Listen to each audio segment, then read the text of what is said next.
Good afternoon. My remarks today are titled Economic Success for a Free and Unified Korea. From the end of Soviet communism until the invasion of Ukraine, we in the West spent 30 years like sleepwalkers in a dreamland, entertaining pleasant fantasies about the world as we wished it to be. Now that reality has rudely awakened us in Europe, it's time to take inventory of our other geopolitical illusions all around the globe. In the Korean peninsula, the past generation has seen endless wishful thinking about reunification. Intellectual and political leaders in the South behaved as if the continuing division of Korea were a costless proposition. Practical planning for reunification could always be deferred.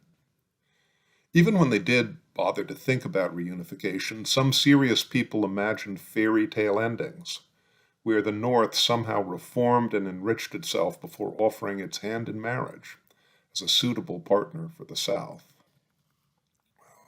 Let's now, once and for all, discard all those comforting delusions, and instead focus on reunification as if it actually mattered to the lives of real people. For it most assuredly does. We can begin with some economic questions about a Korean reunification. First of all, no one should ever forget that the continuing division of Korea comes at a very real price. That price is being paid every day by the North Korean captive population.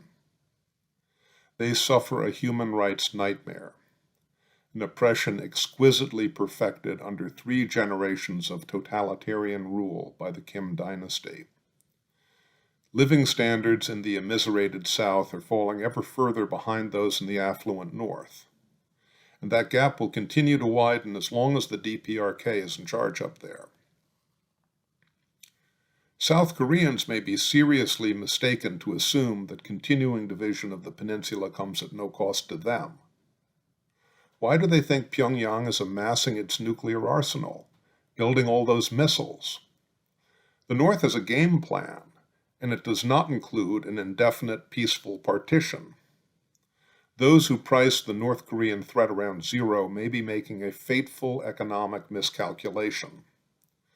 The longer unification is postponed, the greater the potential costs of that particular reckoning.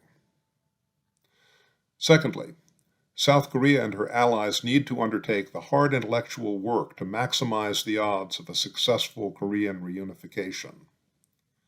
This specifically includes policy planning in the realm of economics. Better understanding the many economic issues entailed in an integration of North and South should not be regarded as thinking the unthinkable. A successful economic transition to a post-DPRK Korea will require both an unflinching eye and a humanistic vision, courage to recognize unwelcome truths, but also unwavering commitment to uphold the constitutional rights and progressively improve the lot of the ROK's newest citizens. Since the Kim family regime continues to conceal the North's true social and economic situation from outsiders, we cannot make a careful assessment of current conditions, but we can start with some educated guesses. For one thing, given the DPRK's severe technological backwardness and its woeful structural distortions, it's all too likely that the North's capital stock is more or less worthless today in market terms, except perhaps for its scrap value. Almost all of the territory's basic infrastructure, in transport, communications, and industry, will likely have to be torn down and rebuilt. But remember, that far-reaching reconstruction will also bring far-reaching economic promise. The North could end up with a newer and more productive plant structure than the South. Furthermore, with a business-like approach and under an auspicious business climate, such long-term projects ought to generate high rates of return, and thus could ultimately even pay for themselves. For another, North Korea's human capital the health, nutrition, education, and skills of its people, may now be painfully far behind that of the compatriots in the South. In a market system, such lags portend immense gaps in wages and earnings between most Northerners and most Southerners, at least initially. Even so, given the miserable state of daily life in the DPRK today, the overwhelming majority of Northerners could expect not only a jump in living standards from unification, but a tremendous jump. And with attentive education and training, not only for the North's rising youth cohorts, but for its working adults, productivity and thus incomes should subsequently start to equalize between the formerly divided populations. If South Korea and her allies and friends abroad wish to make the peninsula's eventual reunification an economic success, they can get to work today. We do not know when reunification will beckon, but there may be no time to lose. A strong and credible international security architecture for the Korean peninsula will embed a united Korea in the Western family of nations and a global market system for trade and finance.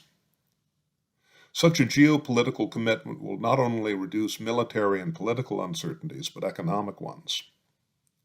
To date, the U.S. ROK alliance has served the world well, and there's a powerful argument for preserving it even after reunification. For Northeast Asia looks to be a dangerous neighborhood even after the North Korean threat is finally gone. If we look to the future, we should also recognize the still unrealized promise of a multilateral security network for Asia. Just look how those are working in Europe in the current crisis. Crafting a strong multilateral security alliance binding Asia's Western democracies together is a great task, and it will be a triumph of statesmanship. Finally, the most important preparations for economic reunification that South Koreans can make at home today lie in ensuring the continuing success of their own economy. Over the past 20 years, the ROK's wealth has quadrupled. Greater wealth means more options when reunification comes. A dynamic, entrepreneurial, technologically pioneering economy will be more capable of coping with the many challenges that integration with the North will inevitably pose. And there is an urgency to continuing economic and legal reforms, including strengthening the domestic rule of law. These will stand the ROK in good stead today, and all the more tomorrow, in welcoming new citizens to a land not only of opportunity, but also of fair play. Thank you.